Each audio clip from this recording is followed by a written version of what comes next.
नगरपरिषद निवडणुकीला अवघे काही दिवस शिल्लक असताना पंढरीतील निवडणुकांमध्ये मोठी रंगत पाहायला मिळते आहे। निवडणुका अगदी जवळ आल्या असल्या तरी सध्या तरी कोणत्याच पक्षाचा आणि उमेदवारांचा मेळ लागत नसल्याने नक्की नगराध्यक्ष पदासाठी दावेदार कोण याच्या केवळ चर्चा रंगताना दिसत आहेत।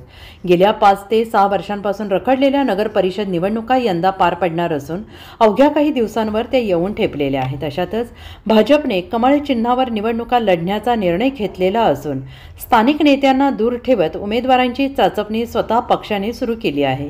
मात्र त्याच वेळी नवीन उमेदवारांना प्राधान्य देत असल्याचे दिसून आल्यानंतर जुन्या जाणत्या उमेदवारांनी बंडखोरीची भाषा करायला सुरुवात केल्याने भाजपची धाकधूक वाढलेली आहे। यासोबतच ही निवडणूक परिचारक गटाविरोधात एकत्रित लढण्याची भाषा करणाऱ्या विठ्ठल परिवारातही मोठी दरी पाहायला मिळते आहे। एकीकडे एकीची भाषा सुरू असली तरी दुसरीकडे चोरी छुपे पद्धतीने प्रत्येक नेता स्वतःसाठी उमेदवारांची चाचपणी करत असल्याने यंदाची निवडणूक रंगतदार होणार असल्याचं चित्र स्पष्ट होतं आहे। इलेक्शनच्या संदर्भात आता जुन्या लोकांची पक्षात आपण बोलवली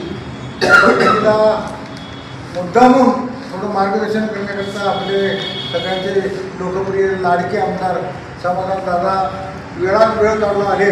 आज त्यांच्या मागे अनेक कामं आहेत, कारण ते पालकमंत्रीसुद्धा इथं पंढरपूरमध्ये आले, त्यांना तिकडं पण जायचं आहे, तरीसुद्धा ते वेळात वेळ काढून आले। आधी दादांचे पण मी मनापासून आभार मानतो आणि सगळे जुने कार्यकर्ते आजच्या कार्यक्रमाला हजर राहिले त्यांचेही मनापासून मी आभार मानतो।